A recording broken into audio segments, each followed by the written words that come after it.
За сайн байцгаана уу сонсогчдоо, үзэгчдээ. За та бүхэнтэйгээ дараагийн зочинтойгоо уулзахад бэлэн болсон байна. Өнөөдөр бүгдээрээ бас нэгэн чухал сэдвийн талаар ярилцсан. Тэгээ өнөөдрийн зочноор Тэнгис гэж залуу маань оролцож байна. Сайн байна уу Тэнгис? Сайн байна уу? Орой минь. За орой минь төргий. Монголд одоо 12 өнгөрч байна. 12 болж байна уу те? Тий, шөнийн 12. За энэ цагийн зүрхнээс бас бидний ярилцах цаг маань бас жоохон нэлээд асуудалтай байх шиг байна.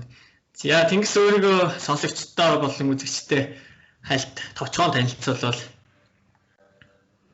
За тэгээ би болохоор ер нь бол IT-ийн хүн. Тэр дундаа програм хангамжийн салбарт ажилладаг. Одоо Монголд бол 15 жил орчим ажилласан байна. Үүнээсээ сүүлийн 7 жилд нь бол илүү мэдээллийн аюулгүй байдал тал руугаа ажиллаж ирж байгаа. Тэр дундаасаа бол ISO 27000-аар одоо мэрэгч чинь гэсэн үг. Одоо жилд л нэг төсөл хэрэгжүүлэх маягаар явсаар өнөөдөр баг 3-4 дахь төслийн хардтал гарцсан байж байна.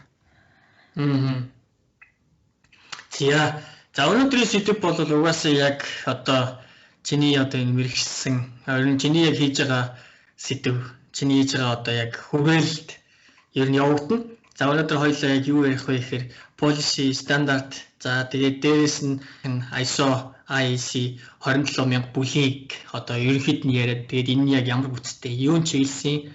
За тэгээд бид нар байгууллагад хэрэгжүүлэхдээ яг юун дээр анхаарах юм бэ гэх мэтлээ ингээд. Тэгээд өнөөдрийн сэдв маань байгууллагуудад ялангуяа нэлээд өгөөжтэй яриа болох болов гэж би бодоод байна. Тий. ISO 27000 чи өөрөө болохоор нэг байгууллагад зориулсан стандарт л та. Тий. Тэгэхээр ялангуяа жижиг дунд бизнесийн байгууллагууд буюу одоо англиар бол SMB гэж нэрлэдэг. Тэр байгууллагууд маань ер нь бас чихээ нэлээд сайн сартоолгоорой гэж хүсэж байна. За тэгэхээр би нэг товчхон нэг стандартын тухай танилцуулчих уу? За ер нь эхний ээлжинд хоёулаа нэг юу ачих уу да. Стандарт policy гэж юу яг юу юм бэ? Тэгээд яагаад стандарт policy-г одоо манай байгууллагууд ер нь одоо жижиг том гэлтгүй байгууллагууд хэрэгжүүлсэн байх ёстой юм бэ гэдгээс эхлээд явах уу да. За тэгээ стандарт and policy гэхээр хоёр өөр ойлголт хамт яригдаад байна. Тий. Стандарт гэдгийг бол эхлээд хэдүүлээ ойлгосон дээр байна. Стандарт гэдэг бол ерөөсөө нэг захиг хасны одоо хэмжүүр гэж байна. Одоо бид нар эсэлтийн ерхий шалгалт гэдэг юм уу босго оноо гэдэг ч юм уу ингээд нэг тодорхой үр дүн төрөхийн тулд нэг тодорхой шалгуур тавьдаг тий. Одоо тийм мэргэжил эзэмшихийн тулд би математикаар 70 оноо авсан байх ёстой гэдэг шиг тийм стандартууд маань өөрөө тийм зорилттой байхгүй. Нэг тодорхой нэгэн шаардлага хангасан байх ёстой. За стандарт ер нь яагаад бий болсон юм бэ гэхээр энэ өөрөө яг дэлхийн 2 дугаар дайнаас хойш үүссэн байж байгаа. Яг өмнө бол байсан л да. Яг тэрнээс хойш бол энэ олон улсын стандартын байгууллага гэж үүсээд стандартлыг нэвтрүүлж эхэлсэн. Яагаад тэгэхээр за ингээд би нэг байгууллага би ингээд нэг юм хийдэг те. Өөр нэг байгууллага бас өөр юм хийдэг. Тэгээ хоорондоо бит хоёрын нөгөө хийсэн шийдэл мань таарах хэрэгтэй шүү дээ. Таарах хэвээр. За эсвэл би нэг бүтээгдэхүүн үлээ нэг юмар зангидагдчих хэвээр гэж тий. Нөгөө тал маань хүлээж аваад тэрийг ингээд ухсраад хийх гэсэн чинь хоорондоо таарахгүй байгаад иж болохгүй. За үүнээсээ үндслээд одоо жишээ нь чанарын стандарт гэж бол анх үүсэж ирсэн юм байна. Нэг байгууллагын чанарыг өөрөөр ойлгоод нөгөө байгууллага нь арай чанартай нөгөөх нь арай сулгаа ингээд би нэг чанартай гэдэг ингээд маргаад ихлэнгүүт дундын нэг тийм юу хэрэгтэй болж байгаа байхгүй юу? Нэг жишг тий. За тэгээд ерөөсөө нөгөө хоёр хүний чинь маань ойлголт зөрөөд байгаа учраас за хоёлаа тэгвэл энэ тестийг ингэж бөглөд үзье. Хоёлаа энэ дэр 70-аас дээш нь авах юм бол хоёлаа математикта сайн байна гэж одоо үздэг шиг ингэж стандарт гэдэг зүйл маань бол өөрөө бий болж байгаа.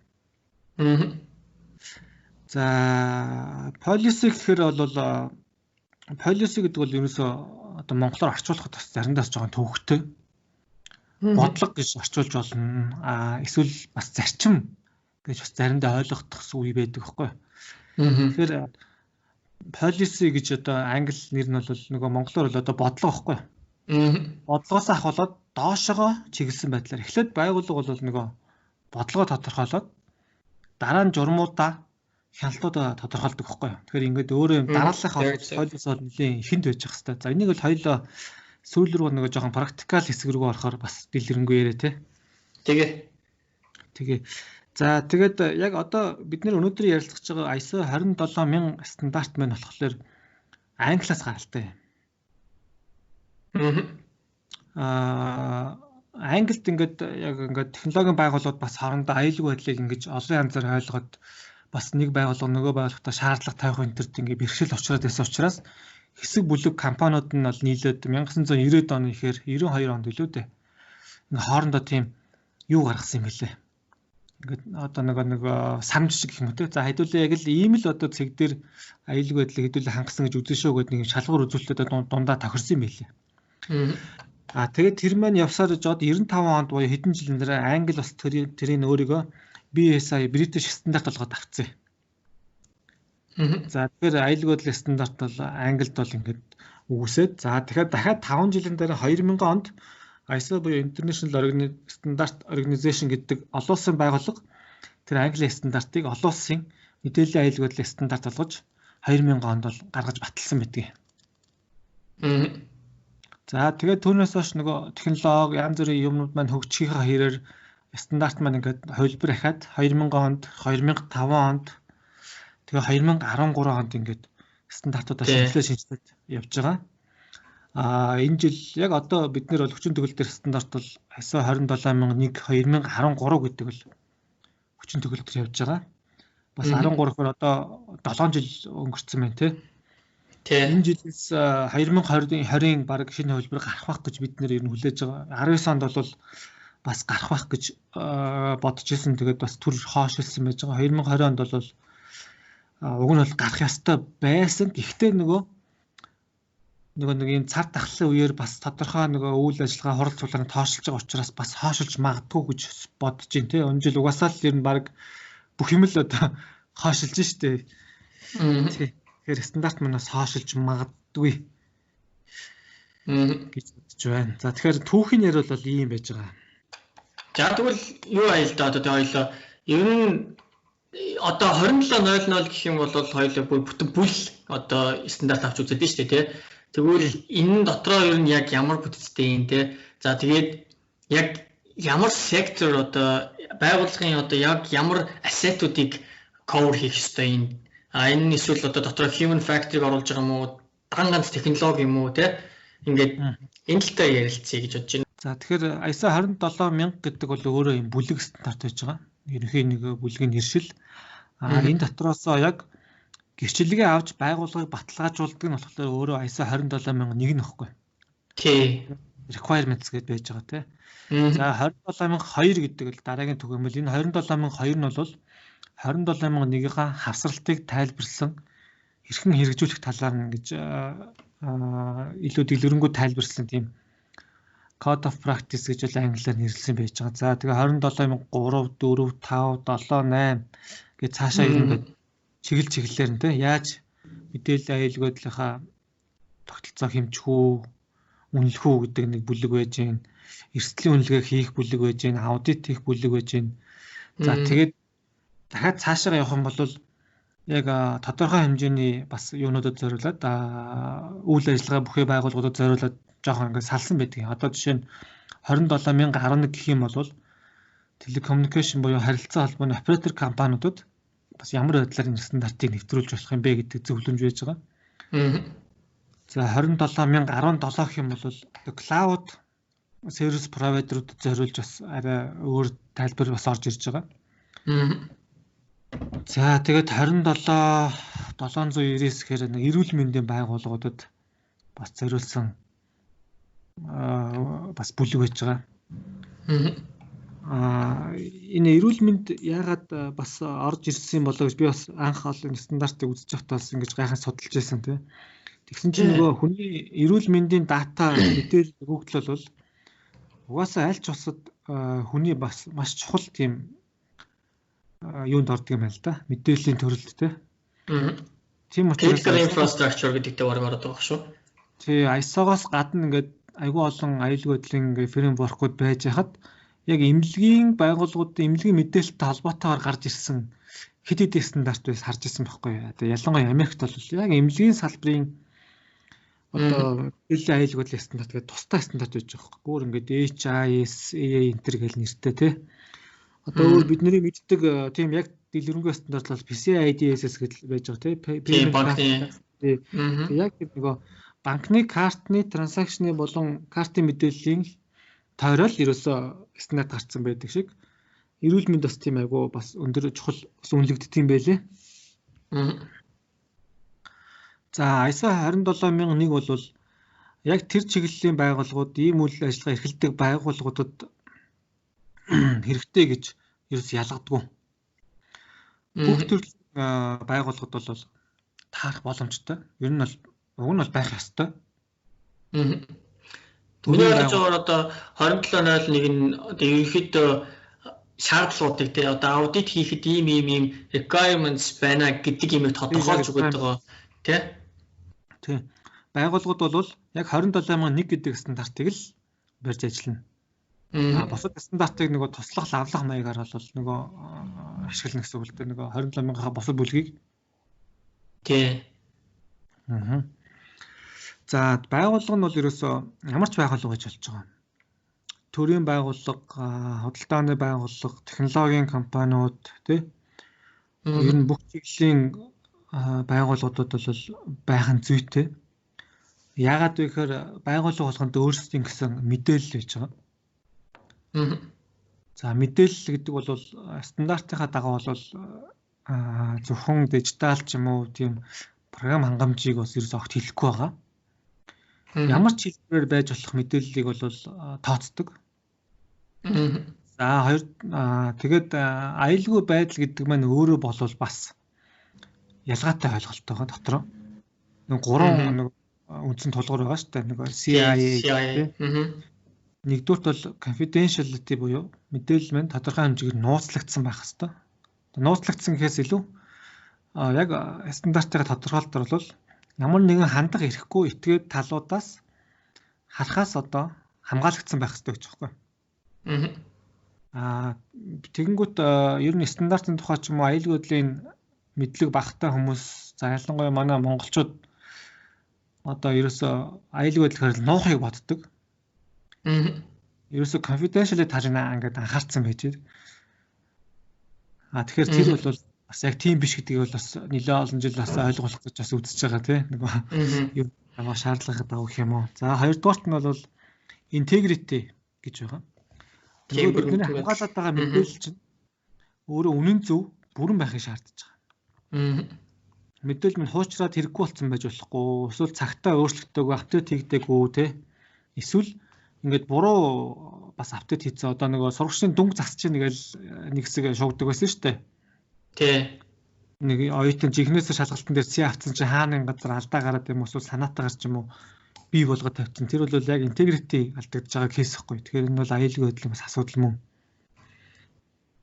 За 3 дугаар үндсэн хүчин зүйл нь бол availability буюу мэдээлэл нь бас нээлттэй байх хэрэгтэй гэж. За яг энийг яриад эхлэнгүүт нэг хүмүүс мөн гайхдаг те. Яагаад түрүүн чинь та нууцлах хэвээр confidentiality хангах хэрэгтэй гэчихэд яагаад одоо availability гэд буцаад нээлттэй байх хэрэгтэй гэж яриад оноо гэд бас гайхдаг гарч ирсэн байхгүй.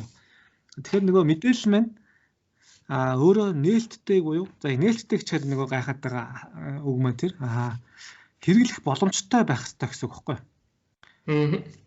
Одоо яг нөгөө эрх бүхий confidentiality-ийн тайлбар бол нөгөө эрэхгүй хүмүүсээс хамгаалагдсан байх хэрэгтэй гэсэн бол availability нь эрхтэй хүмүүстэй бол хэрэглэх бэлэн байна. Нөгөө мэдээлэл чинь ингээд алга болсон байж болохгүй гэсэн санаа шүү дээ. Нөгөө нэг оюутны дүн маань ингээд огт олдохгүй ямар дүн авсан тодорхойг болчвол энэ бас нэг аюулгүй байдал алдагдчихжээ гэж үзэх гээд байгаа. Availability тийм. Одоо ингээд оюутны дүн дээр жишээ яваад тайлбарлал бас их олон ойлгох юм болов уу гэж ялал жишээ татчихлаа. Бараг хоёлын нэг аваа явуулсан ч болох бах тийм. Тэгээд аюулгүй байдлын ISO 27001 гэхээр хүмүүс бас их юу гэж ойлгоод байдаг байхгүй юу? Тухайн нэг бараа үйлчилгээ технологийн холбоотой асуудал юм шиг. Эсвэл нөгөө нэг IT-ийн багийн ажил те. IT-ийн нэг хоёр программист байдаг бол тэр хоёрын л хийх ёстой ажил юм шиг ингэж хандаад байдаг. Яг нэ. Энэ бол харьцангуй гайгүй болж байгаа гэхдээ бас ойлгоогүй зөндөө хүмүүсээс гарч ирээд байгаа. За юуны өмнө бол ISO 27000 гэдэг бол өөрөө ISMS гэдэг нэрийн товчлол тий. ISMS стандарт гэхгүй. ISMS гэдэг нь Information Security Management System буюу монголоор мэдээллийн аюулгүй байдлын удирдлагын тогтолцоо гэж байгаа. Бол ерөөсөө менежмент стандарт. Буюу одоо удирдлагын тогтолцоо. Байгууллагынх нь өөрийнх нь бүх үйл ажиллагаа менежмент нь байгууллагынхаа мэдээллийн аюулгүй байдлыг хангахад чиглэж ажиллаж чадж гэнэ үү гэдгийг л энэ стандарт яг шаардж байгаа байхгүй. Тий. Гэхдээ ISO 27001 бол өөрөө хоёр бүлгээс тогтож байгаа. Эхнийх нь болохоор нэг үндсэн шаардлагууд гэж байж байгаа. Тий. 4-өөс эхлээд 10 хүртэл байдаг тий. Үндсэн бүлэг байж байгаа. За энэ үндсэн бүлэг дотор бол ерөөсөө байгууллагад бүхэлд нь хамааралтай байж байгаа байхгүй. Ингээд үндсэн бүлгүүдийн ерөнхийдөө нэрлээд явъя л да эхнээс нь тий. Явцсан дээр үү тий. Тий, ер нь нэрлээд явчих гэж бодож байна. За хамгийн ихнийх нь юу гэж эхэлдэг вэ? Policy гэж эхэлдэг баг тийм үү? Хамгийн ихнийх нь болохоор context of the organization буюу байгууллагын мэдээллийн аюулгүй байдлын удирдлагын тогтолцооны хамаарах цар хүрээг тодорхойлох хэрэгтэй гэж байгаа байхгүй. Дөрөвөөс нь эхэлж байна тий. Тий, дөрөвөөс нь эхэлж байгаа. Өмнөх нь болохоор зүгээр бүх стандартууд зүгээр scope нэг reference зүгээр terms гэдэг ерөөсөө тийм шаардлагатай биш юм байдаг. За тэгээд дөрөв болохоор энэ стандарт ч өөрөө айгуутай ингээд системчлэгдсэн тий. Яг бид policy бодлого журам handle control бий болгохдоо нөгөө нэг context буюу цар хүрээнээс хамаарат байгаа байхгүй. Яагаад гэж нөхөр энэ стандарт нь өөрөө бас тодорхой хэмжээгээр уяатан яг байгууллага өөрөө бүхэлдээ стандартыг авч болно. Эсвэл байгууллага ямар нэгэн зөвхөн нэг офис дээрээ нэг бүр алба хэлц дээрээ авч болдог байхгүй юу?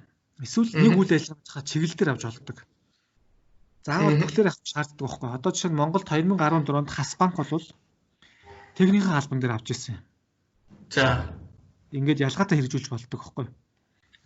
За тэгээд нөгөө нэг тэр ISO 27000-ийн хүрээнд хийгдэж байгаа дасруулын ажил маань өөрөө нөгөө хамгийн анхны 4-р бүлэгт заасан цар хүрээнээс хамаарч байгаа учраас стандарт хэрэгжүүлэх байгууллага бол хамгийн түрүүнд цар хүрээгээ тогтноо. Скопыг тодорхойлно тийм ээ. Скопыг тодорхойлно гэсэн үг. Стандарт маань өөрөө ингэдэг байхгүй юу? Нэг аваад болчдөг юм биш те. Би ингээд бакалавр болчлоо гэж одоо бид нар ингээд зогсчих штэ. Гэтэл ISO-гийн бүх стандарт өөрөө жил болгон заавал шинээр шалгуулдаг байхгүй. Одоо би ингээд анх ингээд байгууллагад ISO 27000 нэвтрүүлжлээ гэж үзэх юм бол би ингээд нэг хөндлөнгийн аудитын байгууллагаар аудит хийлгээд за манай байгууллага үнэхээр 27000-ын шаардлагуудыг хангаж ийн гэдгээ баталгаажуулаад би нэг сертификат авчихна. За тэгэх юм бол яг нэг жилийн дотор багтаагаад дараагийн 2 жилд нь surveillance audit гэж орж ирж байгаа. Явцсан. Энэ байгууллага маань нөгөө стандартаа мөрдөж гин үү, хэрэгжүүлж гин үү, эсвэл хоолтой хоолоод идэж гин үү те. Тэр ингэж заавал шалгадаг байхгүй. За тэгээд 3 дахь жилээс нь дахиад шинээр өргөн хэмжээний дахиад бас аудит орж ирнэ. Тэгэхээр нэг ISO 27000 сертификат авсан байгууллага жил болгон сертификатаа баталгаажуулах хэрэгтэй. Тэгэхгүй өнгөрцөн ингэж байх юм бол тэр одоо 1 жилийн дараачаас эхлээд тэр байгууллагын тэр үйл ажиллагааг 27000 хангасан гэж үзэхэд хэцүү болж байгаа байхгүй. Энэ бол бас нэг олон улсын стандартын жишээ байхгүй юу? Бидэд нөгөө юу гэж ярьдаг те аюулгүй байдал нөгөө нэг life cycle гэж ярьдаг шүү дээ. Тэгээ төлөвлөөд тэгээд хэрэгжүүлээд шалгаад тэгээд дараа нь дахиад нөгөө нэг буцаагаад react үзүүлэх нэг юм. Тийм. Тэгээ энэ нөгөө нэг PDCA cycle гэдэг ерөөсөө бас ISO-гийн баг сүнс нь байхгүй юу? Тийм үндсэн ISO-гийн ерөөсөө 27000-ын одоо бүх алхам PDCA cycle дээр суурилсан байдаг. Одоо сая хоёлоо контекст тодорхойлох гэж 4-р бүлэг ярьсан. Тэр бол нөгөө P хэсэгтээ багтдаг төлөвлөлтөнд байхгүй. Төлөвлөлтийн хамгийн ихний хэсэг нь. Тэгээд цаашаа тийм PDCA гэж Plan Do Check Act гэдэг ингээд тойроод явдаг. Өөрөө ISO-гийн сертификат ч өөрөө бас яг тэрийг дагдаг. Ингээд 1 жилийн дотор ингээд тойрдог байхгүй. За тэгвэл ингэчэлд хоёлоо бүр айгүй одоо сонсож байгаа хүмүүст айгүй ойлгомжтой болгохын тулд Plan Do Check Act гэсэн нэг тийм cycle байгаа шүү дээ. PDCA гэдэг. За энэ яг 4 одоо юунд дээр cycle-та ISO стандартаа хуваачдаг уу. За план гэдэгт нь ер нь яг юу хийх юм? Do гэдэгт нь яг ямар процессыг явагдах юм? Check дээр нь болохоор яг юу явагдах юм? Тэгээд хамгийн сүүлд нь act буюу одоо хариулт үзүүлэх дээр нь яг юу явагдах юм гэдэг. Тэгээд цаашаа юу явах вэ? За plan, do, check, act гэл яг план гэдэг бол төлөвлөлттэй мэдээж. Төлөвлөнө гэдэг бол бид нэр юуг хамгаалах гэдэг хинээс ямар аюулаас хамгаалах гэдэг ингээд тодорхойлох л ерөөсөө план гэж байгаа. Бид юунаас хамгаалах гэдэг юм бэ? Юуг хамгаалах гэдэг юм бэ? Ийм үндсэн 3 асуултанд хариулдаг байхгүй. Биднэрт юу вэ гэхлээр тодорхойлно. Тэр бол нөгөө asset management гэдэг одоо бүлгээр зохицуулагдсан тийм. Бид нар юу хамгаалах гэдэг биднэрт юу байна гэдэг ихлээр тодорхойлчихно.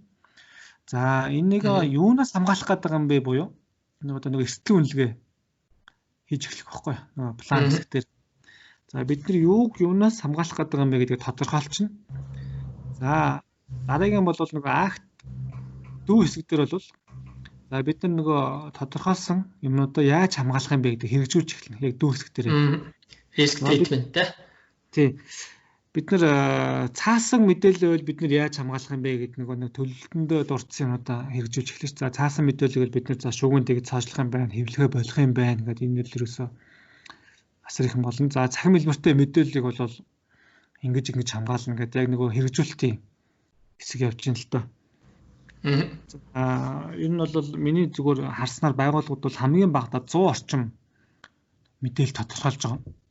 Ямар ч байгууллагууд утсан. Тэгэл тоолол явах юм бол төрлөөсөө хамаарат 100 орчим мэдээлэл гарч байгаа. 100 орчим мэдээлэлд учирч болох эрсдлэхээр нэг 4-500 ширхэг риск тодорхойлж байгаа байхгүй. За. Тэгээ 4-500 рискийг чинь буцаад базаад нэг 27,000-ийн авсралтайгаа бүлгэрүүгөө ингээд 135 контрол үү. 135 контрол руугаа бүлгэлж байгаа. За бид нар ингээд тий. Одоо энэ 135 контролоос нэг 100 орчим нь бол манай байгууллагад бол байх юм байна. Бид тодорхойлсноор одоо энэ план хэсгийн ажил дуусдаг байхгүй. Тэр бол нэг SOA буюу Statement of Applicability гэж документ гардаг.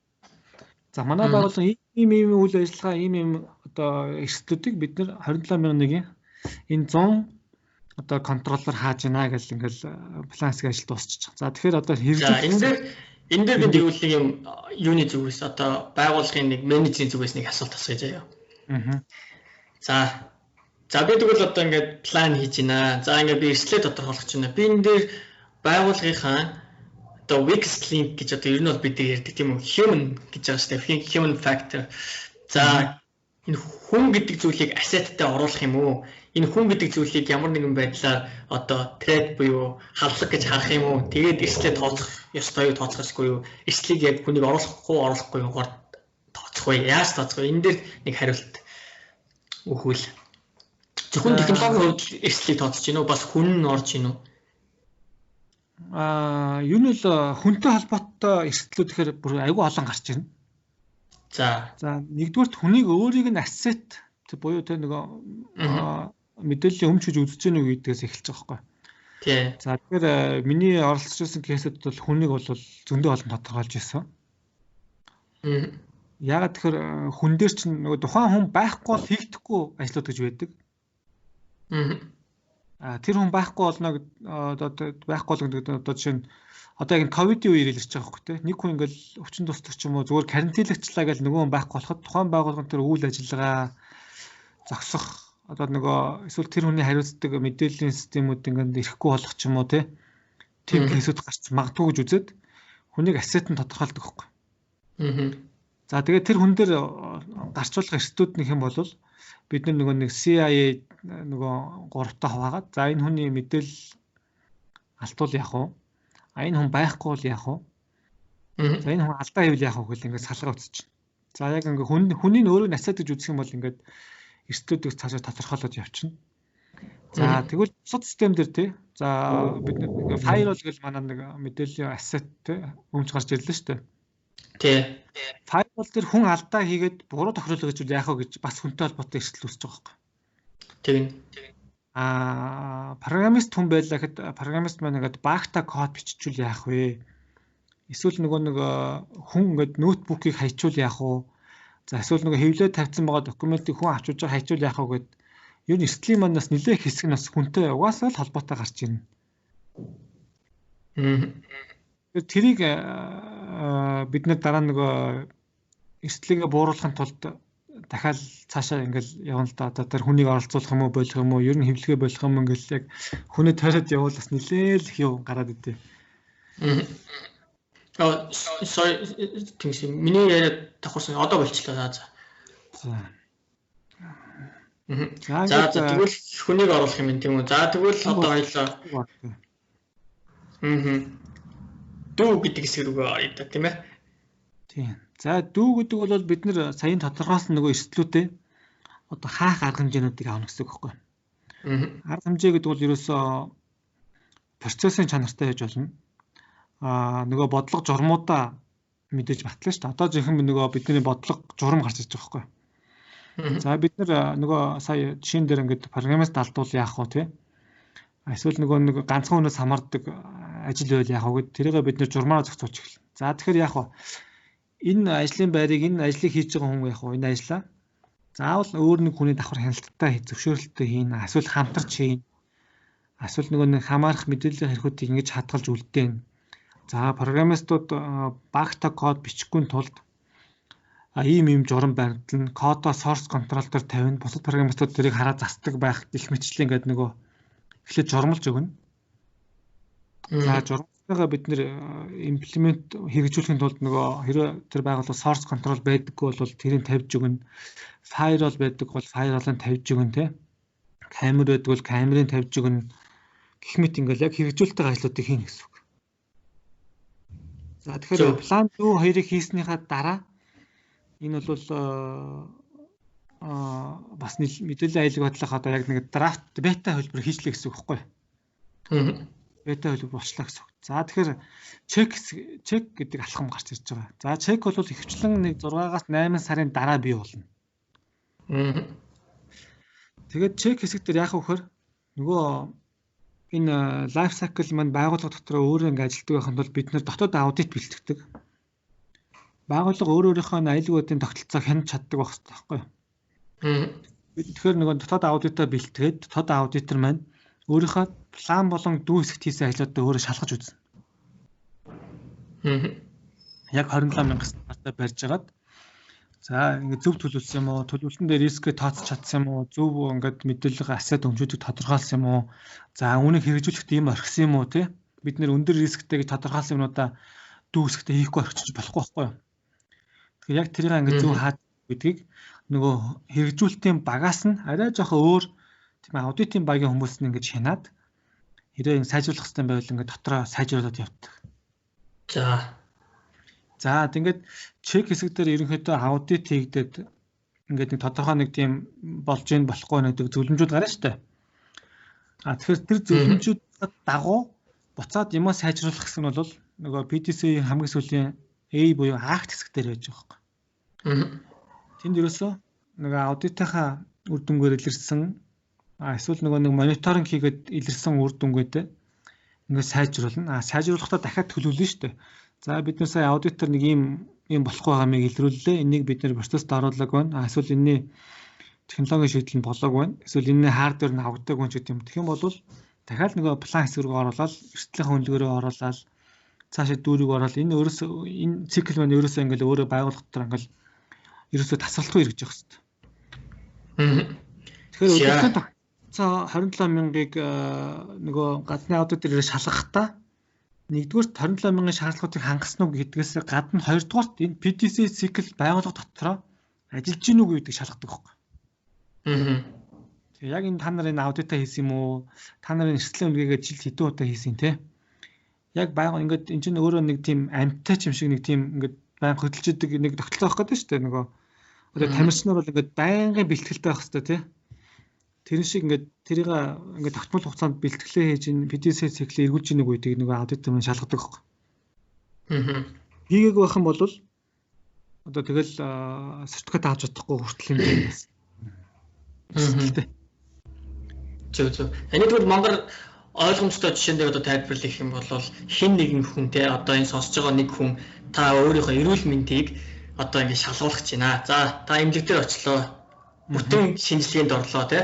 Тэр маань болохоор одоо ингээд план одоо би жишээ нь гид цодод мөн өгч байгаа бол тэр хэсгээ ингээд шалгуулах ч юм уу. Эсвэл би бүтэн бие одоо ингээд шинжилгээнд орох ч юм уу. Бүтэн бүрэн одоо тусны шинжилгээнд орох гэх мэт ингээд шалгууллаа. Тэрний дараа болохоор за та нэг ийм эрсдэлтэй байна тий. За та одоо юу гэдэг чинь тасгал хөдөлгөөн хийхгүй бол ийм эрсдлүүд үүсч болохоор байна. Окей. За би тэгвэл энэ эрсдлээ бууруулахын тулд тасгал хөдөлгөөн хийя гэдэг маань дүү хэсэгт орлоо. Окей, тасгал хөдөлгөөн хийлээ. 3 сарын дараа, 5 сарын дараа, хагас жилийн дараа нөхөр ахиад очиод тест хийлээ тийм үү. За яг одоо зөвхөн тэр нэг эрсдэл үүссэн хэсэг. Тэгээд дээрээс нь бас яг хүсвэл ахиад эхнээс нь ахуулаад ингээ алхам алхмаар ахиад тест хийлээ.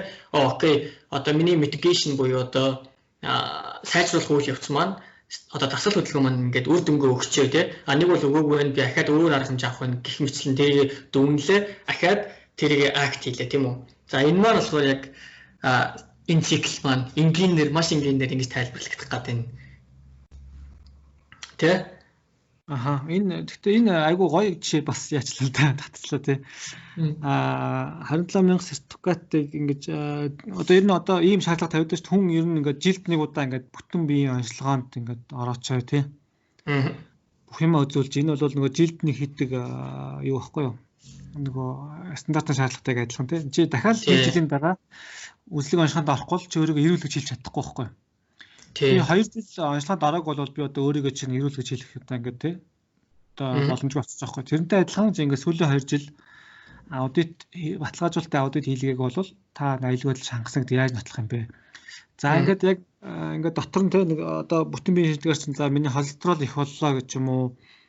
Тэ кейс гарч ирээд тэрийг сайжруулах нь бол би ингээд им уух хэвээр дасгал хөдөлгөөх хэвээр гэдэг бол яг дүү хэсэг мөн тэ. Дүү хэсэг мөн үр дүнд нь яг хөөр миний жим буурах хэвээр байхгүй. Жим буурна чинь би өөрөө ингээд жин дээр зогсоо хэмжиж чадчих штэ. Тий. Бол нөгөө миний дотоод аудитор буюу би өөрөө ингээд селф чек хийж байгаа байхгүй. Миний зовиорууд арилсан байх хэрэгтэй байхгүй тий. Нөгөө одоо жинтэй ч юм уу холестеролтой ч юм холбоотойгоор ингээд тий арилсан байх хэрэгтэй. Гисэн хэдий ч авчтай жилийн дараа дахиад та бүтэн биеийн нөгөө онцлогоонд орох хэрэгтэй шүү л гэдгийг стандартаар өргүүлж нэгчээдэг. За энэ дээр за одоо тэгвэл хоёул ерөнхийдөө стандарт нь за ийм 94 одоо ер нь бол циклийн хүрээнд хэрэгжиж явах хэрэгтэй байна. Бас нэг одоо байгууллагуудын нэг авч үзтгийг одоо ер нь айгүй хүндрэлтэйгээр тусгаж авч үздэг юм болохоор альва одоо хэрэгжүүлэлт стандарт хэрэгжүүлэлт ч юм уу эсвэл одоо эрсдлийн үнэлгээнд дээр ихэвчлэн assault based одоо questionnaire based одоо эрсдлийн үнэлгээ тэгээд стандартууд одоо чеклдэг юмнууд явдаг шүү дээ. Энэ маань их нөхөр байдаг л да. Ер нь одоо ингээд альва стандарт одоо эхний ээлжинд одоо аюу олон өдрийг шаарддаг ч юм уу хэдэн хүмүүсээс одоо яг ямар хүмүүсээс суулгах уу гэх мэт л ингээд амар их цаг шаарддаг байхгүй юу? Тэгвэл энэ 2700 гэдэг стандартыг байгууллагын хэмжээнээс хамаарат цар хүрээнээс хамаарат бид нар ингээд яг тодорхой яг хэсэг хэсэгт ингээд хувааж болох боломжтой юу? Одоо жишээ нь би нэг 20 хүнтэй нэг компани л гэж бодъё л доо. Тэгвэл 20 хүнтэй компани байж илаа. За тэгвэл би энэ 2700 стандартыг одоо би бүтнээр авч хэрэгжүүлэх үү? Бүтнээр авч хэрэгжүүлэх гэхээр би энэ дээр ингээд аюул цаг шаардах гэдэг байна. Окей. Тэгвэл энэ дээр бид нар ингээд жоохон синхрон, flexible байж болох уу? Ингээд арай жоохон ингээд short, medium, long ч юм уу те иймэрхүү одоо checklist-үүд, questionnaire ч юм уу тавьт юм уу 135 контролоос багасгаад контролуудын suggest хийдэг ч юм уу те. За яг 27,001 стандартыг авъя гэж үзэх юм бол бид нэр тэр контролыг одоо нөгөө ихсгэж багасгах бол боломж байхгүй. Ягаад гэхээр бидний цар хүрээнд тодорхойлсон бидний хамгаалах ёстой мэдээллүүд маань тэр контролууд дотор орцсон л байвал бид нэр тэгэл яг тэрийг одоо авч хэрэгжүүлэхээс өөр замгүй. Зүгээр байгууллага өөрсдөө хэрвээ хүндрэлтэй байх юм бол зөвлөх хүршлэг авч болно. За. Тийм зөвлөх хүршлэг чинь өөрөө бас олон шаттай байхгүй. Зүгээр ингээд ISO 27000 стандарт ямар байдгийг гэдгийг зүгээр яриад өгчдөгний зөвлөх хүршлэг гэж болно тий. Зүгээр л би 1-2 хоног л сургалт хийгээд ярьчихна гэсэн үг.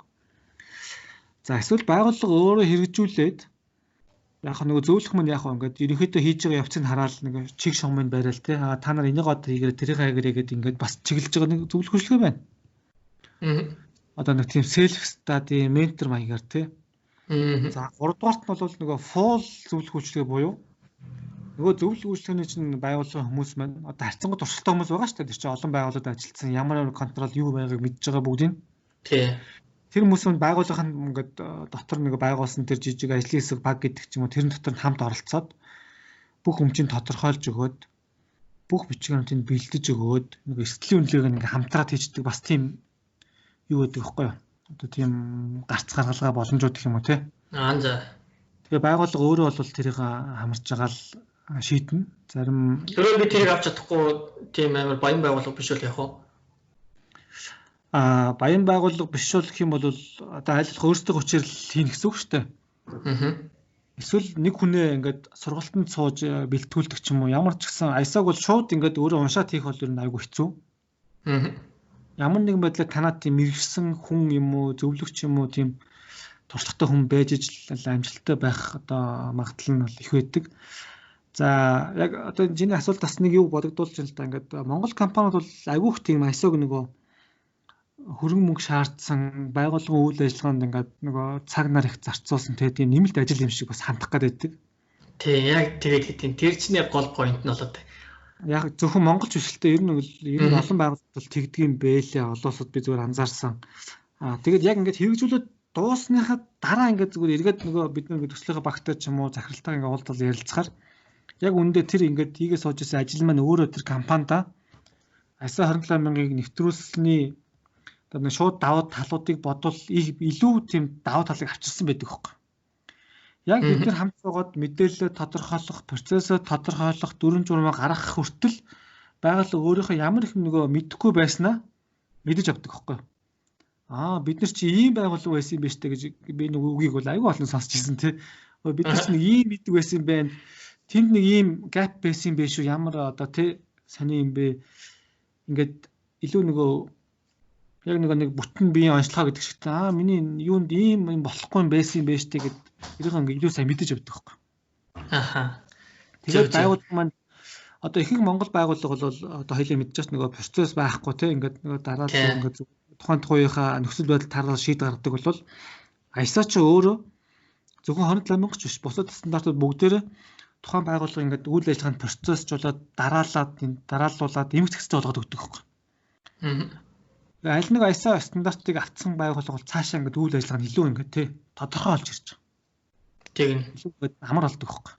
Тэгэхээр энэ бол нэг шууд бус давуу тал байж байгаа. За тэгээ 27,000 авсныхаа нөгөө шууд давуу талууд нь та нарын одоо яг нөгөө харилцагч байгууллагад хэрэгжүүлж байгаа байгууллагын маань өнөөдрийн гаргаж байгаа тэр зарцуулж байгаа ресурс эффортоос илүү бас өрнүүлээ авчрах юу өндөрлөлтөө давуу тал нь өнөөдөр бид нэг 6 сар нэг 3-4-тэй баг ажиллуулахад тэр нь гарсан одоо зардал маань дараа нь бид нэр сертификат аваад баталгаажуулсан хойно биднэрт ирэх одоо тэр давуу талуудын хажууд бас харьцангуй бас бага юм л да.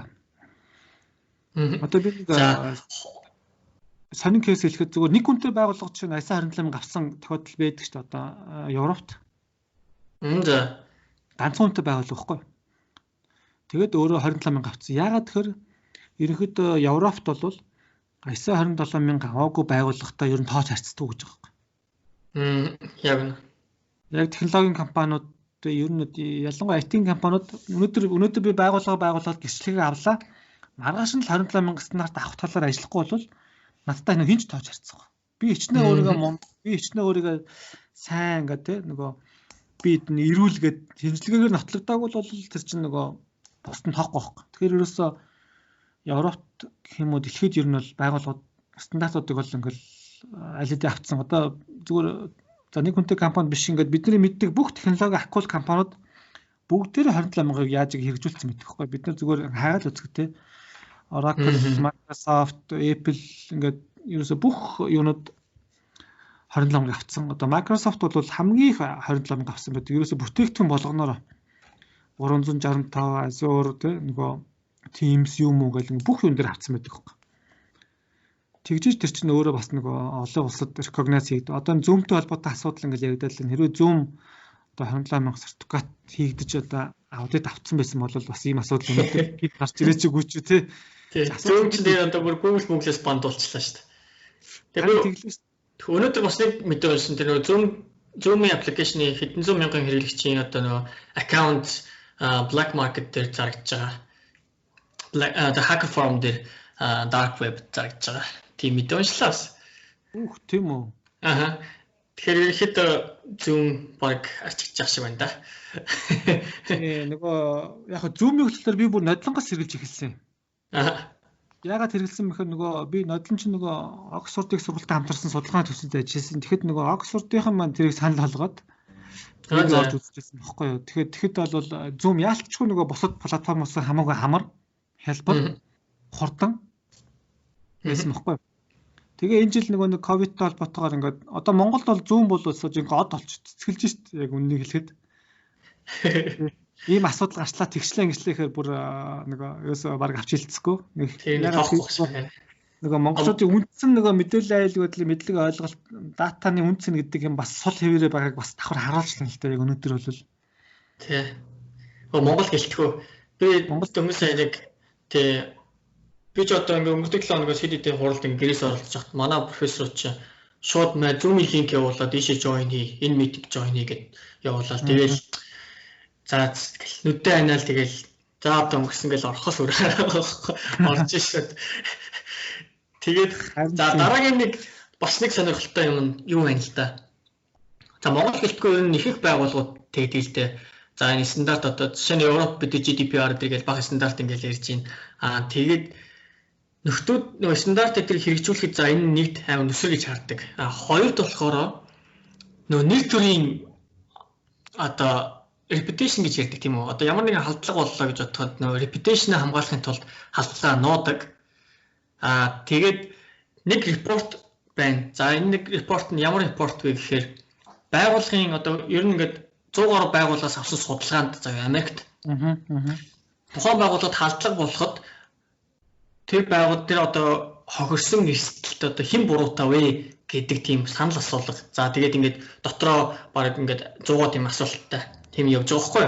Тэнгүүд тэр 100 гаруй байгууллагын одоо ажилчид болон бүх хүмүүс ингээд нийтдээ 46 болон 54% одоо хуваар гэж хоёрс асан байгаа. За нэг нь болохоор байгууллага өөрөө буруутай, нөгөөх нь болохоор хакер нь буруутай гэдэг. За ийм ингээд хоёр хуваагдсан байгаа. Тэнгүүд энэ дундаас болохоор байгууллагын одоо байгууллага буруутай гэж байгаа нь болохоор ер нь арай илүү даваа хүртэй 54. Нөгөөх нь болохоор хакерууд буруутай гэдэг. Энэс үүдэлтэйгээр хакерууд буруутай гэж байгаа байгууллагууд болохоор хөвчлэн reputation буюу одоо болсон халдлагыг нуух магадлал өндөртэй гинэ. За Монголд стандарт хэрэгжүүлснээр тэр одоо болсон халдлагыг нуух юм багасч гин үү? Нэг бол одоо яг тэр reputation гэдэг юмд reputation-ы одоо loss-нд ер нь яаж нөлөөлж байна? Тэр талаар ямар нэг гоё сонирхолтой мэдээ байна уу? Надад бол reputation-ыг одоо багасгах нэг гоё нэг кейс байна. Чамаг ясны дараа би нэг бас нэг санаа хэлвэл. Монголд болохоор юу яаж байгаа? Ерөнхийдөө бас нөгөө одоо энэ халдлагууд бол Монголд бол байхгүй гэж бол байхгүй. Халдлагууд гарч байгаа. Тий. Тэр аюулгүй байдлын эрсдлүүд бол байн гарч идэг. За байгууллагууд тэрийг бол яг одоо чи бол хэлж шít ингээд нуудаг гэх тий. Тий. Яагаад нууж яах нөхөр нөгөө нэр хүндэд талтна гэд одоо үзээд одоо чинь ийм кейс байхгүй хүн нөгөө картныхаа пин кодыг ингээд зүгээр ингээд олон нийтийн газар хамаагүй болчихсон шүү дээ монголчууд ч. Тий. Одоо чинь бусад оронд бол одоо тэгж хэлнэ гэдэг бол зүгээр ухаан санаанд багтахгүй тийм аимшигтай үзэгдэл байхгүй. Жирийн ингээд Европ хүнд бол тий юу пин код хэлэх мэлхтэй баг картаа дугаарыг чарлах байх чинь. За тэнгууд Монголд ингээд пин кодоо бусдад хэлсэнс болоод ингээд эрсдэл үүсэж байгаа байхгүй юу? За миний 4 оронтой пин код ийм байсан ингээд тэнгууд нөгөө өнөө чи яах нөгөө санаатаа ч юм сансаргуудлаар нөгөө пин код дугаарыг ашиглаад нөгөө хүний картаас чи хулгай хийж штэ. Тэнгууд тэрийг ямар банкны карт байсан самарад тэр банкыг буруутгаад байгаа байхгүй монголчууд. Ягаад одоо чинь аль нэг тийм банкны карт гэхээр тэр банкны аюулгүй байдал ингээд муу байснаас алдсан юм шиг хүмүүс нөгөө айгүйх тэгж дам яриагаар тэгж дүгнээд Тэр байгууллагад нөлөөлөх гэдэг. Гэтэл үүндээ нөгөө тэр чинь хувь хүнтэй холбоотой юм байжсан. Тэр эрсдэл нь альч банкад адилхан байж хахад нөгөө иргэд маань яг ингээд нэгдсэн тодорхой ойлголтгүй улмаас ингээд буруу зүгээр хандах магадaltaй учраас Монголд бол ихвчлэн нуух тал руу байдаг.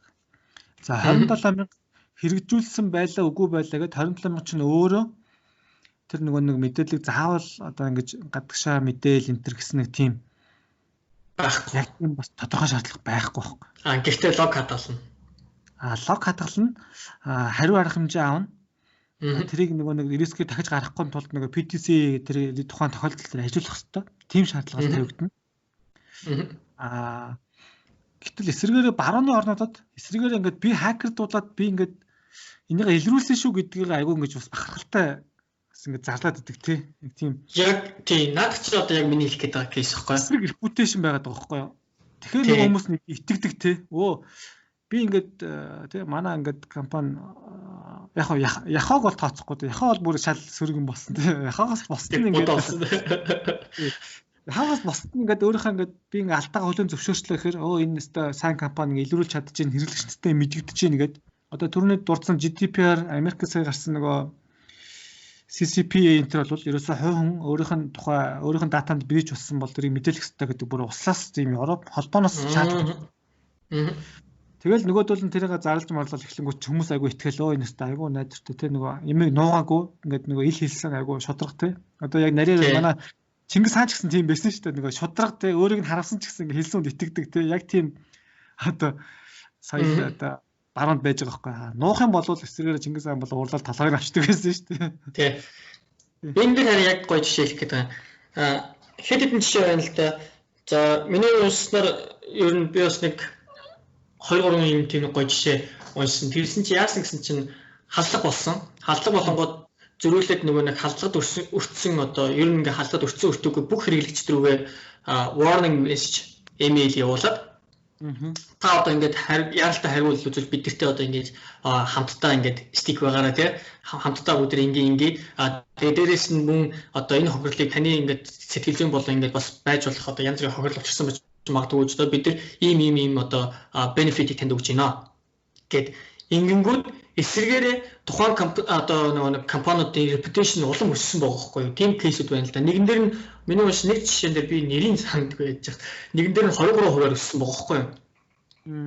Урд нь байснаас 23% өссөн гэхээр энэ баг одоо муугаар явах юм бол юуг алдаа дутагдлыг боломж болгож ашиглаад тэгээд улам сайжруулаад цааш явцсан.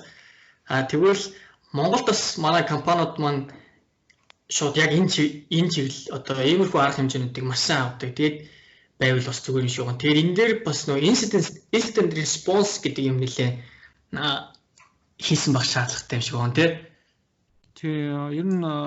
Ер нь зөвхөн ISO ч гэхгүй ер нь ингээд аюулгүй байдлын бүх фреймворк дотор инцидент бол байдаг.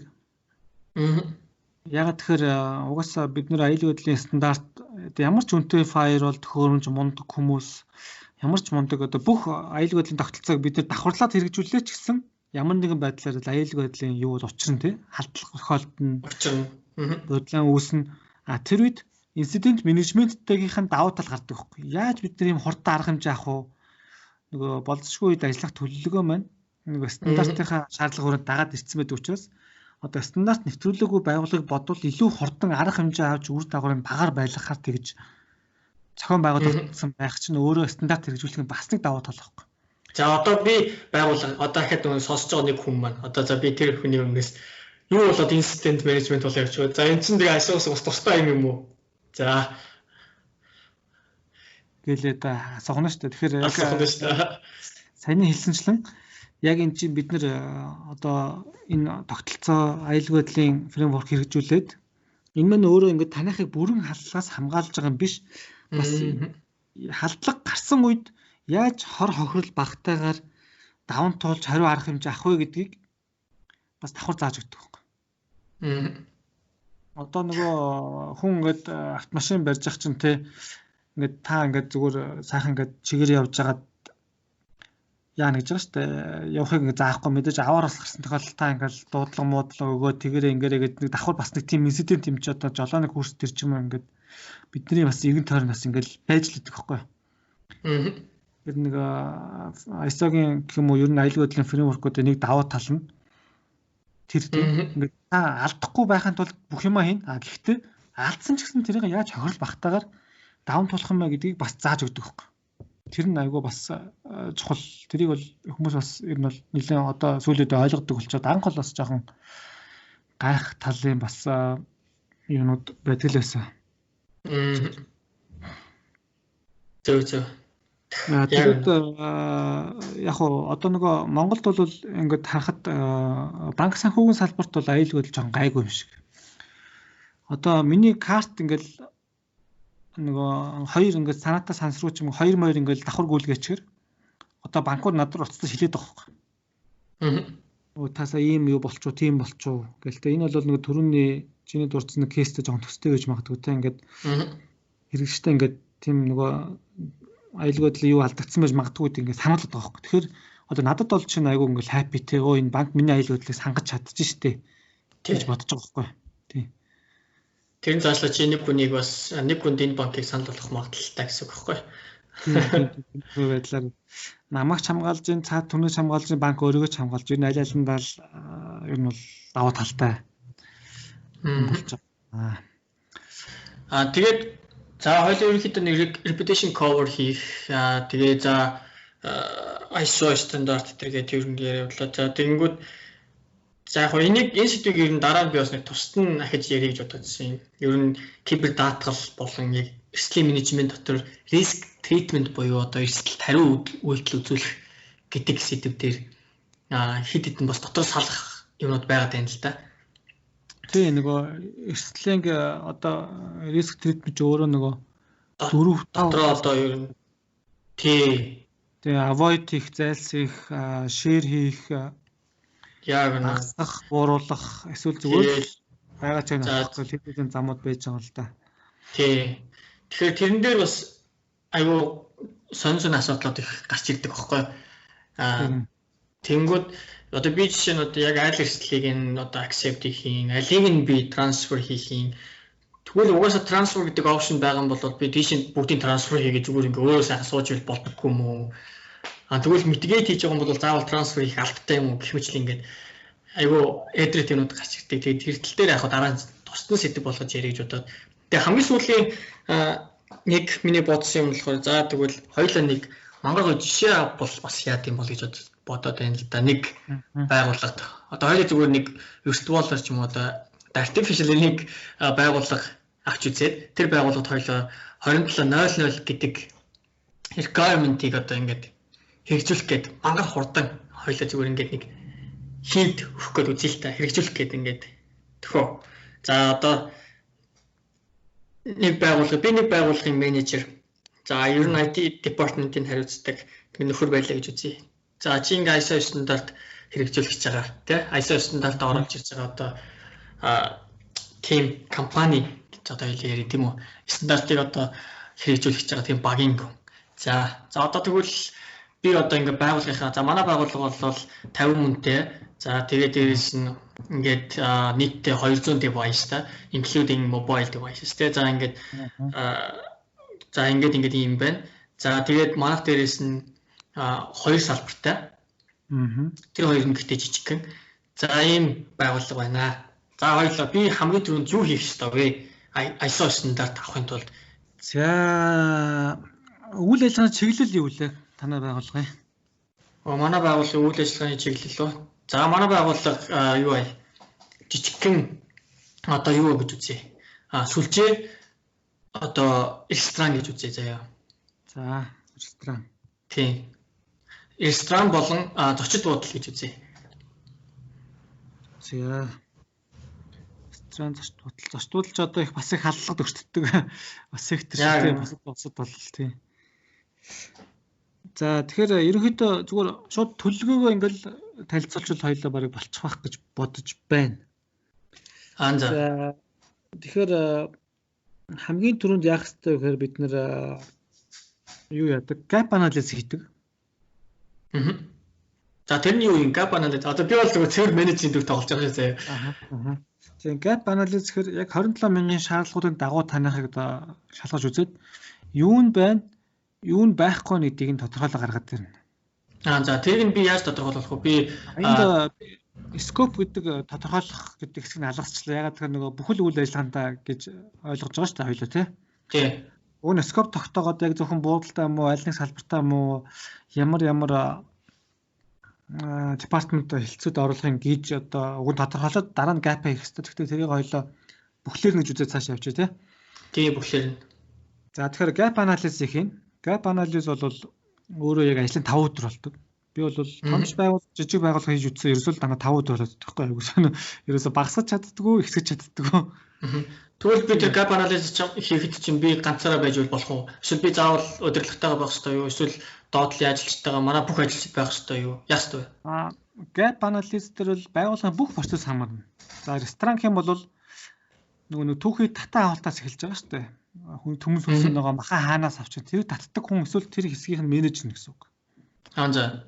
Тэр хүн чинь байх хэвээр. За нэг хоол бэлтгэх, жормор хадгалдаг, тоогооч нарын ахлагтай ярих болно. Зөөгч нартай ярилцах хэвээр.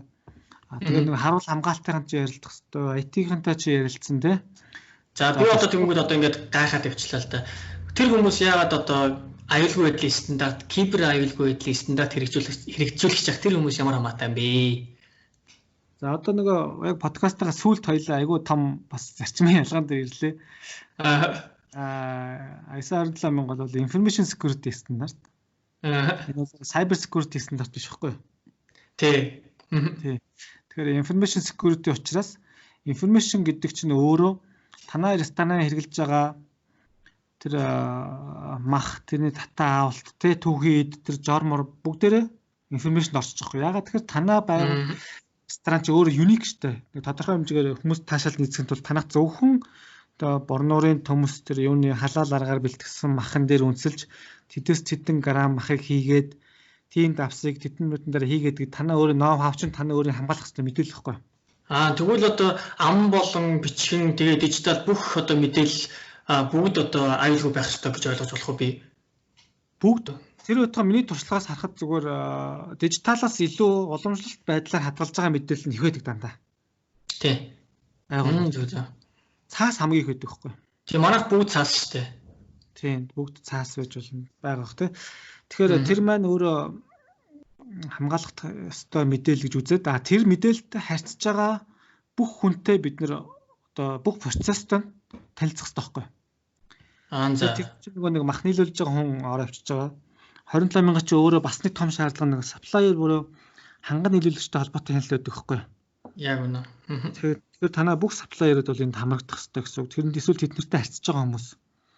За ресторан бол ингээ явчин. За нөгөө зочд буудлаар орох юм бол дахиад нөгөө харуул хамгаалалт, лифт одоо тоног төхөөрөмж те хариуцдаг хүмүүс, IT хүмүүс тэгээ буудлын бүртгэлийн програм бол зайлшгүй байгаа.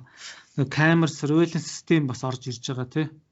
За тэгвэл ер нь ингээд юу хэрэгтэй ингээд ямар зүйл би бэлдэх ёстой гэдэг нь тийм чеклистээр надад өгөх юм байна тий. Тэг нь байгууллагаас шаардах мэдээлэл бол нөгөө үйл ажиллагааных нь одоо байгууллагын бүтцийн зургийг хамгийн түрүү шаардж байгаа. За ямар алба бэлтгэс яаж хуваагдаж байгаа юм бэ? За ямар үйл ажиллагаа хийдэг юм бэ гэдэгт нь хамгийн түрүү танилцсан. За тэгвэл одоо би бас нэг юм дээр гайхаад байна л да. За манай байгууллага ингээд танд мэдээлэл ингээд бүгдийг ингээд өвчлөө ингээд мэдээлэл ингээд шеэр хийчлээ. Энэ мэдээлэл ингээд цаашаа ингээд ямар нэгэн байдлаар талахгүй гэсэн манай өрсөлдөгч байгууллагуудад талахгүй гэсэн тийм ямар нэг баталгаа байна уу? Одоо би яаж итгэх вэ тэр тал дээр?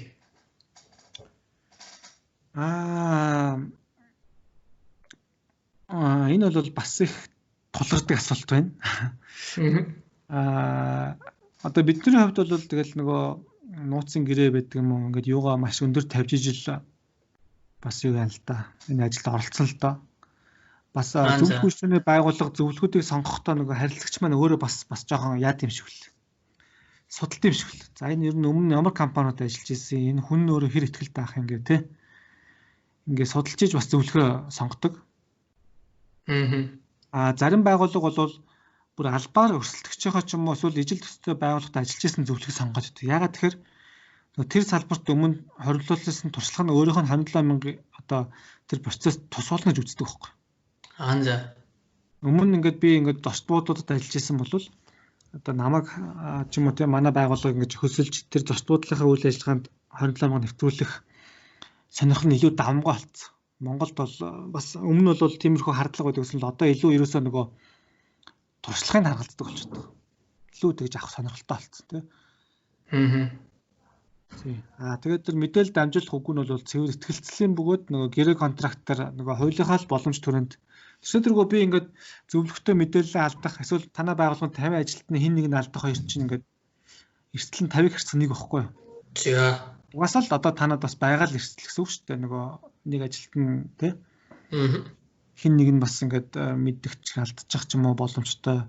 Эсвэл танаа ханган нийлүүлэгч ч юм уу эсвэл танаа ингээд үйлчлүүлж байгаа хүмүүс ч юм ингээд тэр мэдээлэл алдах эрсдэл нь өөрөө ангид айгүй олон хэдэн зуугаар тоологдохоор байхад бид нар бол тэнд бол зөвхөн нэг талал болж орж байгаа. Тэгээд бид нар бол илүү гэрээгээр тэр аюулгүй байдлыг хамгаалах өөр хүлээж орж байгаа хүмүүс.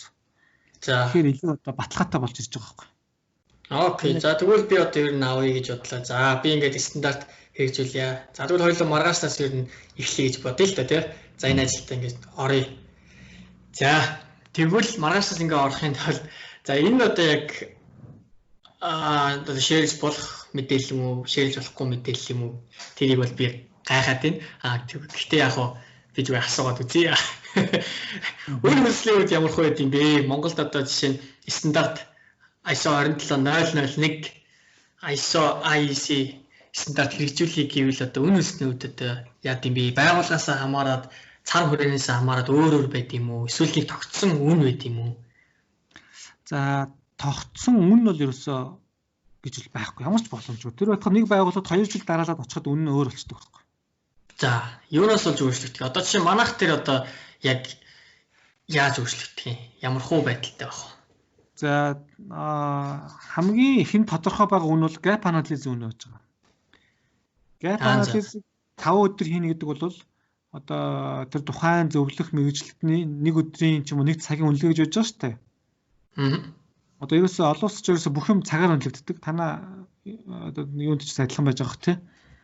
Хүмүүс ерөөсөө цагаар үнэлэгддэг байхгүй. Тэгээд бид нэр ажлын 5 өдөр болно гэх юм бол яах вэ? 8-40 цагийнхаа үнэлгээгээр тэгээ шууд gap analysis хийгээд өгчнө гэсэн үг. Тэр утгаар gap analysis чи зөвхөн аваад болчих болно. Дахиад цаашаа бид нартай ажиллахгүй гэж болно тий. Эсвэл өөр газар gap-а хийлгчээд бас өөр зөвлөх авч болдог байхгүй. За. За тэгэхээр gap чинь танарт юу тодорхойлж байгаа нөхөр нөгөө нэг 135 контролоос чинь хідэн байна. Хідэн нэг partially одоо ингээд хэсэгчлэн хангаж ийн хідэн бүр хангахгүй нэгдэг хэлээд өгчдөг байхгүй. За нөгөө эрүүл мэндийн ажиллагааг ингээд нөгөө төрөвчлэн байдлаар ишлэх гэсэн үг. За таны бөөр ерөнхийдөө муу юм байна. Та ингээд жилийн дараа бөөрөө эмчлээрэй гэдэг тийм л саналын гаргаад өгчдөг байхгүй. Зөв. За тэгээд тэрэн дээрээ үндэслээд дараагийн шатанд хэрэгжүүлэлтэнд ажиллах зөвлөгч нь одоо нэг 135-аас чинь танаа яг 50 дээр нь бол бүрэн ажиллах юм байна. Нөгөө 50-нд байгаа юм байна гэж үзэж байгаа байхгүй. Үзэж болох байхгүй. Тэгэхээр яг энэ байхгүй 50 дээр чинь нөгөө зөвлөгч нь танаахан ажиллах учраас нөгөө үн чинь бол тэндээс тогтож эхэлж байгаа. За тэгвэл 50 контрол дээр чинь ажиллах юм байна. Нийт бид нар ингээд ерөнхийдөө 6 сар болно. 6 сар дотор сургалтын энэ бичвэрийг боловсруулах юм уу? Тэ нөгөө ямар ажиллагаа төгсрөн би нөгөө подкастын тойл ярьсан чинь 3-4 янзаар зөвлөх хөшлөгээ явдаг гэдэг. Тэ яг би даагаад явах юм уу? Ингээд менторинг байдлаар явах юм уу? Эсвэл фул орох юм уу? Тэрийг бас гапига дараа ч юм уу тохирно л доо. Фул орох юм бол зүгээр л нөгөө хүн цаг нэмэгдэнэ. Зөвлөх хөшлөгээ бол юугаар явна те? Арай багаарч явд юм уу? Ингээд бас сонголтууд гарч ирж байгаа байхгүй. Тэгэхээр яг одоо яг юу аахгүй нарийн биш үн биш одоо нэг багцаа үн одоо ерөнхийдөө хэлээ л дээ. За би тэгвэл gap analysis болон дээрэс нь full одоо үйлчлэгээ бүгдийг нэг авъя л да. Одоо танахаас. Тэгээд ингээ нийтдээ ингээ 6 сар бүгдээр үзэж хагаад манайх энэ стандарттай болмоор байна. Ягаад гэхээр манайх энэ ресторан болон одоо зочд буудлаа олон улсын давталтаар гаргах байхгүй юу? Ядчлаад та. Тэгэхээр ер нь бол манайх ингээ бүгд бүх одоо систем бүх үйлчлэгээ дижитал руу шилжиж байгаа учраас манайхын тал дээр ер нь заавал авах шаардлагатай гэж үзэж байгаа болохоор ер нь ингээд авъя. Окей. Ийм байгууллага байвал одоо ер нь эхний зүгээр багцаа хүн тий. За танах нэг за $50,000. Окей. $100,000. Окей. ч юм уу. Яг тэр нөгөө би яагаад ингэж асуугаад байна вэ гэхээр байгууллагууд хамгийн ихний зүгээр манай одоо юу ингэж юу авах вэ, сайжруулах вэ гэдгээс илүүтэйгээр хэд юм бэ гэдэг байхгүй амар сонир Монголд. На тийм байгууллагатай бол одоо бүр харьцах ч хэцүү шүү дээ. Шууд тэгж асуудаг хүмүүс бол за энэ ер нь л мэдгүй гараа да гэд. За сая чиний энэ асуултанд дээр чинь нэг хоёр тавилтаасаа гадна дахиад нэг гоё санаа орж ирж байна заа. За интернэшнл гарах гэж байгаа байгууллага учраас 27,000 авах гэж байгаа юм байна шүү дээ танах. Тий, ер нь бол манайх ингээд дижитал руу шилжиж байгаа. Дээрээс нь олон улсад тэрнтэй адилхан ингээд зүгээр 27,000 хэрэгжүүлж байгаа байгууллагууд олон улсын хэмжээнд болон Монголын хэмжээнд зүгээр ингээд нэг шалтгаанаа судлахаар яг тийч үйл ажиллагаа тэлж байгаа буюу хөвчлэн IPO одоо нэг хавцаа гарах үедээ тэгж ашиглаж байгаа байхгүй. За. Яг Монголд бол бас тиймэрхүү кейс гарсан. Нэг IPO хийх гээд ялангуяа олон улсад ингээд хавцаа ч юм уу гадны хөрөнгө оруулалт авчрах гээд манай технологийн компаниуд их тулгарч байгаа байхгүй. Ингээд нөгөө манай ч аягүй олон технологи стартапууд гараад нэг Азийн нөгөө тий янз бүрийн тэмцээн уралдаанд ороод Японоос одоо юунаас ингээд хөрөнгө оруулалт татах гээд үзэж штэ. Тэгээд тэгэнгүүт чи нөгөө гадныхан чи яад юм бэл эхлээд танах нөгөө яг сертификат авсан юм уу гэж асуудаг юм бэл 27,000. Тэр 27,000 сертификат авсан гэвэл нөгөө байгууллагт итгэл нь нэмэгдээд юу н одоо хөрөнгө оруулалт хэмжээнд ч юм итгэлсэн ингээд нэмэгдэх гэж байгаа юм. Бас нэг тийм стандарт хэрэгжүүлэх нэг том одоо түлхэц зорилго нь бол тэр юм байт юм л. IPO гаргахад үнэлэмжээ нэмэгдүүлэх эсвэл нөгөө байгууллагч хувьцааг авахд бас хүмүүст итгэл төрүүлж байгаа. Технологийн компани мөртлөө аюулгүй байдлын шаардлага хангаагүй юм бол дараа нь нөгөө нэг тодорхой хэмжээгээр эрсдэл учраас тэр алдагдлын хүлээ бол илүү өндөр хүлээх байхгүй. Нөгөө хэрэгжүүлээгүй байгууллага бол тийг нь гэсэн. За үндсэн асуулт болохоор хоёул үн ханш ярьсан шүү дээ. Үн ханш бол яг цагаараа үнэлэгдээд явцдаг. Цагаар үнэлэгдэх гэхээр Монголд байгаа нэг цагийн үнээр гэсэн үг үү? Эсвэл олон улсын одоо стандарт учраас одоо үн арай Монголынхоос арай өөр хэлбэлжиж байна уу?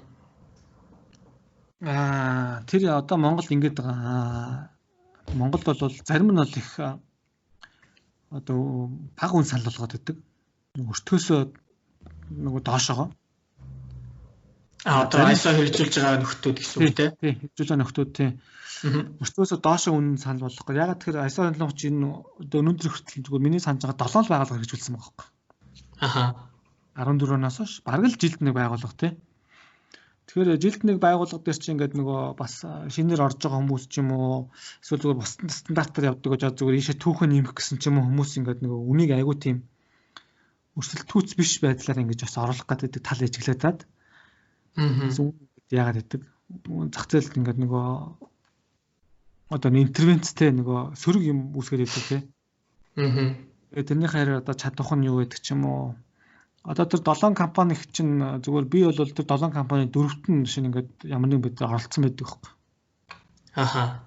Тий яг ингээд өөрөө ажиллаж исэн зөвлөх хөдөлгөөн үзүүлж исэн тий. Оролцсон байж байгаа. Тэр компаниудын маань ерөөсөө нэгээс босдон дандаа интег зөвлөх хөдөлгөөн авч байгаа байхгүй. Интегээс нэг нь ерөөсөө ганцхан удаа Монгол зөвлөх аваад амжилттай олон улсын сертификат авч ирсэн. Тэгэхээр ингээд эн чинь өөрөө интегээс авчиж байгаа учраас олон улсын үнээр ирнэ. Тэгэл тэр чинь нэг онгоцны буудал ингээл баахан нэмэлт зардал орж ирнэ шүү дээ. Тэгнь.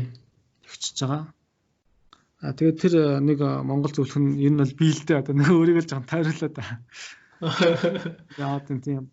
Яг надаас босднол бүгдээрээ дандаа интег зөвлөх ажиллаж ирсэн. Одоо ч ажиллаж байгаа бас газрууд байгаа. Тийм. Тэгээд яг үн гэдгийг ингэж яг шууд зөвлөх хөшөөний үн асуухаар би ингээд түрүү ингээд тийм байгууллагаас зогтох хэрэгтэй гэж хэлсэн шүү дээ. Яагаад тэгж хэлж байгаа юм гэхээр тухайн байгууллага ISO 27000-ыг хэрэгжүүлэх гэж байгаа болвол тэр байгууллага зөвлөх үйлчлэгнээс гадна өөрөө дахиад зөндөө их мөнгө зарцуулах байхгүй. Та нар ингээд ийм том төхөөрөмж ав, ийм бичиг баримт ав, ийм файрал тавь, ийм сургалт хий, эсвэл ингээд камера нэм хаалгаа сайжруулах зөндөө их тийм ингээд дүү хэрэгжүүлэлтийн шатны костуудаа тэрний зөвлөх үйлчлэгнээс үн өөр айгүй бага хэмжээтэй байдаг байхгүй. Одоо би ингээд томхон байгууллагад пало алтаа ч юм уу чекпоинт авгал хэлжүүл тэр чинь өөрөө манай зөвлөх хүчнээс хамаагүй үнэтэй болж ирж байгаа байхгүй. Тийм. Тэгэхээр тэрийг тооцоогоо авч чадаагүй байгууллага шууд зөвлөх хүчлэг авахар бидний зөвлөх хүчлэг үзүүлээд ч байгууллагыг хэрэгжүүлэхгүй бол тэр байгууллага хэрэгжүүлж чадахгүй тэр чинь үн цэнэгүй юу болоод. Дараа нь нэг одоо сертификат авъя гэж аудит ирэхээр угаасаа файрвол байхгүй сүлжээний трафик хяналтгүй бол тэгэл унаа шүү дээ. Тэгэхээр тийм байгууллагад ажиллах ингээд бас яа л та. Сайн ойлгох хичээн л дээ. Тэрнээс яг тэгэхээр тохиолдолд нөгөө бидний санал болох үн бол хамаагүй reasonable утга учиртай тий ерөөсөө тийм үнэтэй хямдхны юу байхгүй болоод ирж байгаа байхгүй. Асуудал байхгүй болчдөг. Одоо чинь камер тавиа танаа буудлын камер чинь шаардлага хангахгүй бүгдэнд IP камер болгох гээл танаа 5 давхар буудлыг хэлэхэд л тэрний чинь үнэн одоо чинь манай зөвлөх хүчлэгнийхээс үнэтэй гарах ч юм уу тийм тохиолдол гарч ирдэг байхгүй. Зөв. Миний одоо бас нэг яг хаа ажилласнаар одоо жишээ нь энд Итали болон дээрээс нь энд тэнд одоо байгаа байгууллагууд ISO стандартыг тийм үнийн одоо ер нь энэ судалгаанд бас нэг хэсэг орж ирсэн байхгүй өмнөх судалгаан дээр. Тэгэнгүүт ер нь тэр талаар жоохон ингээд үнийн үед ер нь ямар хөө байд юм бэ? Контроллерууд нь одоо сервисийн үн нь одоо яаж хэрэгждэг ингээд харангууд юу яагаад шиг байгаа юм? Asset-ийн хэмжээ болон байгууллагын одоо хэмжээнээс хамаарат тэгээд үнийн үед хэлбэлцээд байх шиг байгаа юм л та. Тэр ер нь бас айгүй яг нарийн деталь орох юм бол ингээд үн бодох айгүй хэцүү. Гэхдээ ерөнхийдөө бол бас биднэрт баримжаа байдаг. За Монгол компанид бол бид нар мэдэн шүү дээ. За энэ компани байгаа юм байна. Тэдэн үнэтэй мэн тийм үйл ажиллагаа гэхээр за ерөнхийдөө л gap analysis хийсэн хийгээгүй ер нь бол тэгэл 27 мянган шаардлага хангагдаагүй л гарч байна. 80-90%. Зөв. Тэгэхээр бидний хийх ажил бол яг нэг 5-10% л үнийн хэлбэлцтэй гарна. Бид нар өчигдөр нэг asset-ийн тоолоогүй gap хийсэгээгүй өсрөл нэг 5-10% л үнийн хэлбэлцэл гардаг учраас бид нар ерөнхийдөө нэг байгууллага ингээл нэг тодорхой үн бодоол өгөхөд ер нь таардаг байхгүй. Гадны байгууллагууд ч юм бол айгүй өөрсдөө нөгөө зарим нэг өөрийн мэдлгүй ч юм эсвэл зүгээр GDPR-ыг хэрэгжүүлсэн байгууллага 27 мянга нэвтрүүлэхэд шал өөр. Тэгнь. Тэ. Ингээд тэнд бол зайлшгүй gap analysis хийж тодорхой үн хэлэхгүй болдгоо. Монгол бол ихэвчлэн бид нар бүгд компаниуд ижлэх нэг гараанаас авч байгаа учраас бас хаяа тогтмол үн нөх нь илүү бас хэлбэр байх бас тохиолдол гардаг тий. Зөв. За тэгвэл нэг үн бол нэг тиймэрхүү ер нь бол янз бүр байж болох юм байна тийм үү. Тэгвэл дээрээс нь одоо ингээд индикээс гэж энэ за өөр бас улс орноос манайхан бас стандарт хэрэгжүүлэлт дээр авдаг байх л та. Янз бүрийн сервис авдаг байх. Чи болохоор ингээд Монголоос зөвлөх. Тэгээ Монголд бас нэг ганц хоёр бас гарууд байгаа тийм үү? Тийм Монголд ер нь яг тэрүүгээр одоо санал өгдөг ажилтдаг тийм компаниуд бол байгаа. 17 мянгаар бол 5-6 компани байгаа. За тэгээ чиний харж байгаагаар за мэдээж хүн болгон өөрөөр үн өгж байгаа. Тэгээд хэрэгжүүлэлтийн хувьд одоо бид нар за quantity гэдэг нэг бол нэг өөр зүйл. Quality гэдэг зүйл дээр одоо жоохон чиглэе л та. Яг тийм. Тэрэн дээр нөгөө нэг зөвлөх хүчний туршлага, ур чадвар юу орж иж байгаа байхгүй нэг үн цэн гэдэг юм чинь. Одоо чинь бичиг баримт боловсруулж өгж гинэ гэхэд тэр бичиг баримтыг яг тухайн байгууллагын тэр нөгөө үйл ажиллагаанд шинжилгээ хийж тухайн байгууллагад таарсан журам гаргаж өгж гинэ үү? Эсвэл нийтээс олсон ч юм уу өмнөх байгууллагад байсан журмыг шууд туулаад авчиж гинэ үлдээр үн цэн гарч байгаа байхгүй. Тухайн байгууллага өөрөө тэр дүрм журмыг хэрэгжүүлж чадахгүй тийм affordable хийж өгөхгүй болвол нэг бол сул тавьчих болохгүй, нэг бол өндөр тавьчих болохгүй байхгүй. Тэгээд тэр журмыг гаргахдаа одоо би бол жишээ нь нэг журам боловсруулахад тухайн байгууллагын compliance, хууль, IT тий захиргаа, supplier бүгднтэй нь ярилцаж тэр журмыг гаргадаг байхгүй. Аюух цаг. Тэгжиж нөгөө нутагшуулж нэг адапташн хийж тэр журмыг байгуулалт үлдээхгүй бол одоо надаас аюу найзууд асуудаг байхгүй юу? Би ч ерөнхийдөө нэг бас байгууллага хариалагдахгүй фрилансер шүү дээ. Би ч ингээд нөгөө илүү хувийн талдаа тий. Тэнгүүд надаас ч ингээд зарим ISO-гийн байгууллагууд асуун, зарим хувь хүмүүс асуун тий. Тим юмны журам одоо mobile device policy-г өгчөөч гэдэг тий. Тэр бол айгүй бас ингээд гайхалтай. Надад бол одоо чивтэд бол айгүй гайхалтай асуулт тахгүй юу? Шал хоёр өөр байгууллагт яаж таарах юм бэ тий? Байгууллага чинь тэрийг уулж аваад одоо эрэгтэй хүн жирэмсээс хамгаалах юм одоо надаас асуусан юм шиг тийм ингээ мэдрэж төрдөг байхгүй тий. Энд эрэгтэй хүн тий. Тэр юм уугаад нэмэргүй шүү дээ. Дотроо мэдж байгаа байхгүй. Тэгээ хоёрдугаарт нөгөө өмнөх байгууллагатайгаа би хийсэн нөгөө нэг юу байгаа шүү дээ. Нөгөө чиний ярьсан шиг нэг аюулгүй байдал нууцлын тий.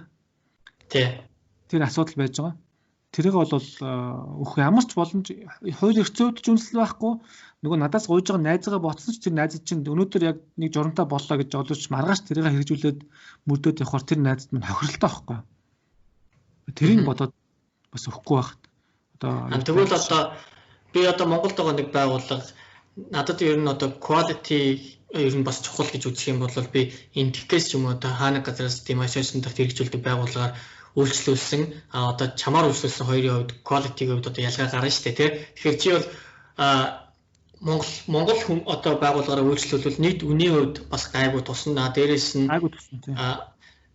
бас одоо гарч байгаа үр дүн болон одоо чанарын хувьд бол тийм зүрх байхгүй гэдэгт бол хэр баталгаа өгөх вэ? Бид нар өөрсдөө болон хийж чадах юм бол бид заавал яагаад гаднаас тэгж одоо үйлчлэг авч тийш мэдээлэл ширлэх хэрэгтэй гэж тийм үү? Харин тийм тэрийг одоо бид нар бас ингээл уулна ингээл болиулах гал хичээж байгаа байхгүй. Одоо би хоёр дахь байгууллага дээр бас Монгол юу байж байгаа? Зөвлөх хөшлөг үзүүлсэн байж байгаа. Энэ маань өөрөө ингээд л нарийнхан бол ингээл долларын ханштай хичнээн хэдэн 10 мянган доллар гарахаас сэргийлж байна тий. Одоо чинь улс орны тэр том нөгөө валютын юм уу яриад байгаа. Зүгээр монгол хүнтэйгээ ярилцаад нөгөө нөхцөл байдал тодорхойлно гэдэг чинь хамаагүй хурдтай явна. Тий. Бас ойлгомжтой явна. За тэгээд энтхүүгүүд маань одоо яг бас сайн энтхүүгүүд бол мэдээж байгаа. Одоо юу л энтхийн нөгөө том IT-ийн компаниудын бас энтхүүгүүд бас байдаг.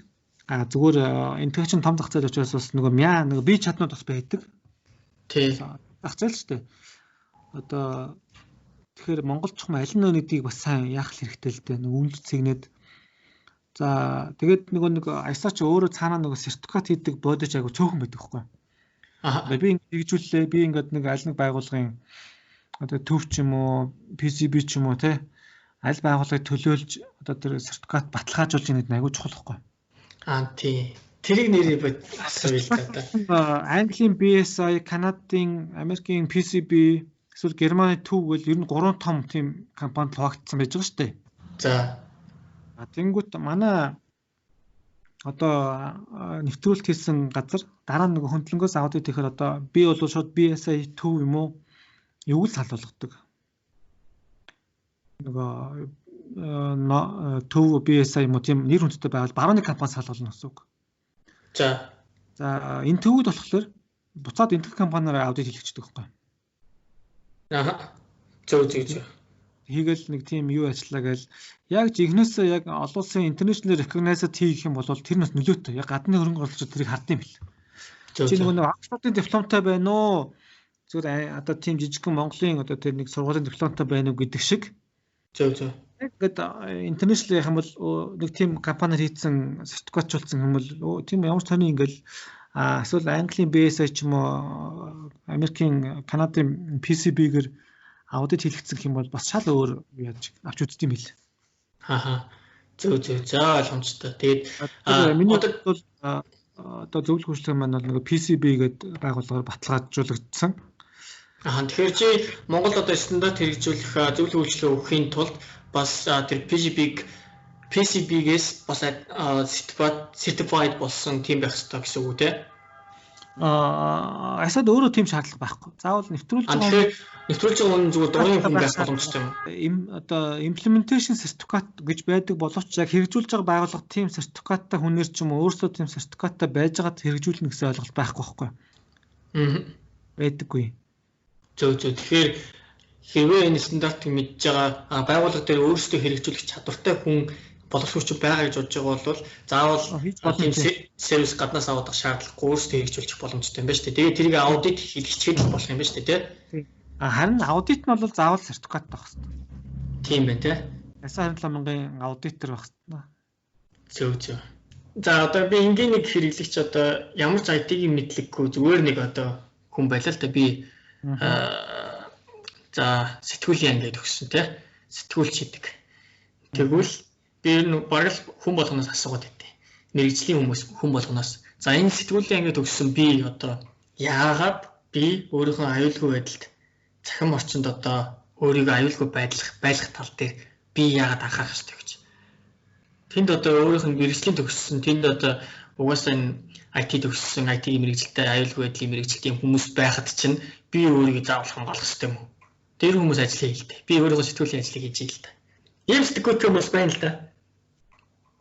Одоо чиний байгууллагын сэтгүүлч юм байна шүү дээ, тий?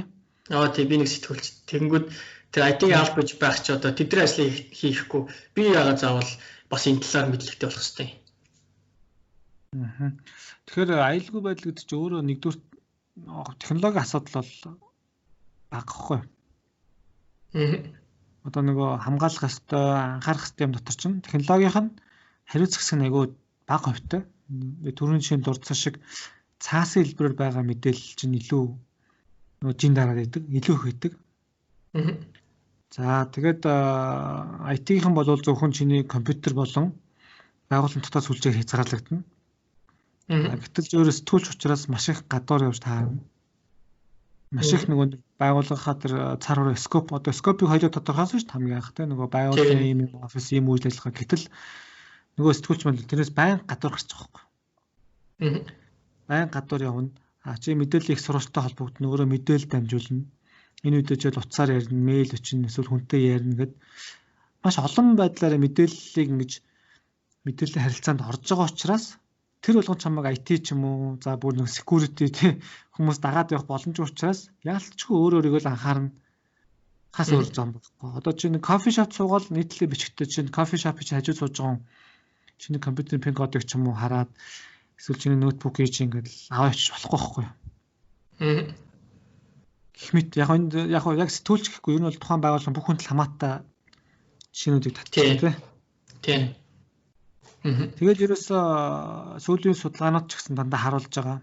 Нөгөө байгууллага нөгөө мэдээллийн аюулгүй байдлын инцидентүүд тий мэдээллийн аюулгүй байдлын алдагдсан тохиолдлуудын ерөөсөө бараг 89-90% нь одоо дандаа хувь хүнтэй холбоотой болж ирж байгаа байхгүй. Ягаад дотроосоо гэдэг шиг үү? Тийм дотроосоо гэдэг шиг одоо тий хүн нөгөө чамаа хичнээн сайн имжлээд юм өгөөд тахад өөрөө гам байхгүй л тэгэл өнгөрч байгаа байхгүй тий. Яг нь. Тий мундаг имж чамд ингээд мундаг им зөвлөгөө ингээд өгсөн ч гэсэн чи нөгөө тэрийг зөрчөөл даараад ч юм уу архиугаад ч юм уу тий ингээд зөрчил юм бол нөгөө хичнээн мундаг имжлэгээ им тарианы зүүнцэн тэгэл шууд байхгүй болчих жоох. Яг нь. Тий.